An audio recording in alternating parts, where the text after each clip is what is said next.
یا معشر الشباب من استطاع الباءۃ فلیتزوج فانه اغض للبصر واحسن للفرج ومن لم يستطع فعليه بالصوم فانه له وجاء.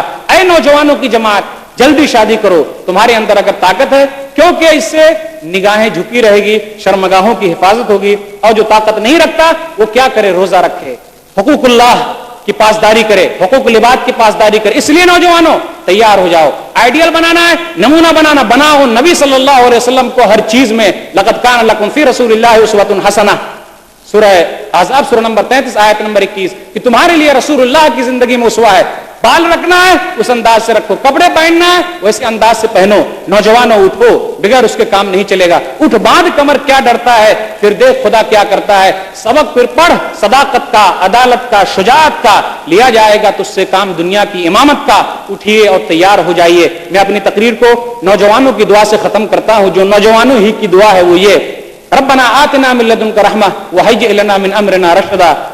سورہ کہف سورہ نمبر 18 آیت نمبر 10. اے ہمارے رب، تو اپنی طرف سے رحمت عطا فرما اور ہمارے معاملے کو تو آسان کر دے. اللہ تعالیٰ سے دعا ہے کہ اللہ تعالیٰ نوجوانوں کے معاملے کو آسان کرے. اللہ تعالیٰ ہم لوگوں کو اپنے اولاد کی صحیح تربیت کی توفیق دے. آمین. وآخر دعوانا الحمدللہ رب العالمین وصلی اللہ علی نبینا محمد وآلہ وصحبہ اجمعین والسلام علیکم ورحمۃ اللہ وبرکاتہ. اٹھ باندھ کمر، کیا ڈرتا ہے؟ پھر دیکھ خدا کیا کرتا ہے. جزاک اللہ مولانا ثناء اللہ صاحب. اسلام کا پیغام نوجوانوں کے نام، اس عنوان پر آپ خطاب سماعت فرما رہے تھے مولانا ثناء اللہ مدنی سے. نوجوان دوستوں، نوجوان ساتھیوں، ماؤں اور بہنوں، تمہیں معلوم ہونی چاہیے اپنے آباء و اجداد کی تاریخ، جنہوں نے تم کو آغوش محبت میں پالا ہے. تم اس قوم کے افراد ہو جس نے ایران کے بادشاہ کے تاج کو اپنی جوتی کی نوک پر رکھا ہے. تم اس قوم کے افراد ہو جنہوں نے دنیا کو تہذیب دی، تمدن دیا، ثقافت دی، کلچر دیا. تم اس قوم کے افراد ہو جن لوگوں نے دنیا کو حکومت کرنے کا طریقہ بتایا. تم اس قوم کے افراد ہو جن لوگوں نے سلطنتوں کی بنیادیں ڈالی. کبھی اے نوجوان مسلم تدبر بھی کیا تو نے؟ وہ کیا گردوں تھا تو جس کا ایک ٹوٹا ہوا تارا. تجھے اس قوم نے پالا ہے آغوش محبت میں، کچل ڈالا تھا جس نے پاؤں میں تاج سرے دارا.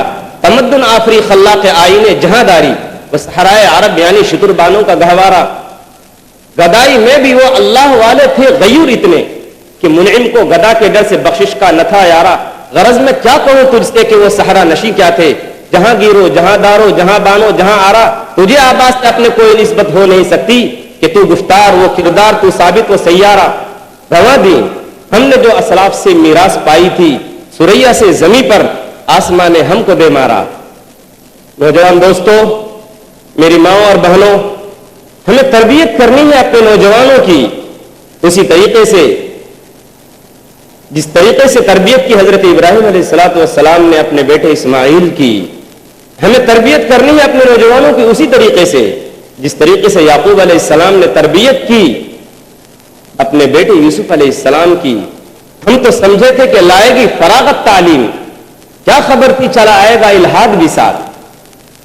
ہم تو سمجھ رہے تھے کہ ہمارے نوجوان کالجوں میں جا کر، یونیورسٹیوں میں جا کر مسلمان ڈاکٹر، مسلمان انجینئر، مسلمان سائنٹسٹ، مسلمان آرکیٹیکٹ، مسلمان بزنس مین بنیں گے. لیکن ہمیں یہ نہیں معلوم تھا کہ یونیورسٹیوں میں جا کر، ان کالجوں میں جا کر، ان اسکولوں میں جا کر ہمارے نوجوانوں میں بے دینی بھی آ جائے گی. اس چھوٹی سی تمہید کے بعد میں سوال و جواب کا سیشن شروع کرتا ہوں. سب سے پہلا سوال ہے، راشد خان صاحب کا اسٹوڈنٹ ہے، وہ سوال کرتے ہیں کہ آپ نے اپنے تقریر میں کہا کہ بیٹے کے اچھے ہونے کے لیے باپ کا بھی اچھا ہونا ضروری ہے، اور آپ نے ابراہیم اور اسماعیل کی مثال دی، لیکن اس ابراہیم کا والد اللہ کا باغی تھا اور نوح کا بیٹا بھی ویسا ہی تھا. تو کیا ہم یہ سمجھیں کہ اس میں اللہ کی طرف سے ہدایت بھی اہم ہے؟ بھائی نے سوال کیا اور بہت اہم سوال کیا ہے کہ انہوں نے جو مثال دی، مجھ کو یہی امید تھی کہ ایسا سوال آ سکتا ہے کہ ابراہیم علیہ السلام کے باپ جو آزر وہ کافر تھے، اسی طرح نوح علیہ السلام کا بیٹا وہ بھی کافر تھا. تو آپ اس کو اس طریقے سے سمجھیے کہ میں جو بات کر رہا ہوں وہ اکثریت کی بات کر رہا ہوں. میں اس کی بات نہیں کر رہا کہ لوگ 100% ہی صحیح ہوں گے اور 100% ہی ایسا ہوتا ہے، نہیں، ایک دو چیزیں الگ بھی ہو سکتی ہے. تو اس کو ہم مثال کے طور پر پوری چیزوں پر فٹ نہیں کر سکتے کہ ایسا بھی ہوتا ہے ایسا بھی ہوتا ہے، نہیں. تو میں اکثریت کا خیال کرتے ہوئے اور قرآن اور حدیث کے حوالے سے یہ ذکر کیا کہ ضروری ہے کہ باپ خود نیک ہو تو اس کی اولاد بھی نیک ہوگی. لیکن کبھی کبھی ایسا بھی ہے کہ باپ نیک نہیں ہے لیکن اس کا بیٹا نیک ہے. تو یہ جملہ استثنائیہ طور پر استعمال کیا گیا ہے. ایسی باتیں آ گئی ہے، اس کو ہم تمام حکموں پر نہیں لا سکتے اور اس کو بنیاد نہیں بنا سکتے. واللہ اعلم بالصواب.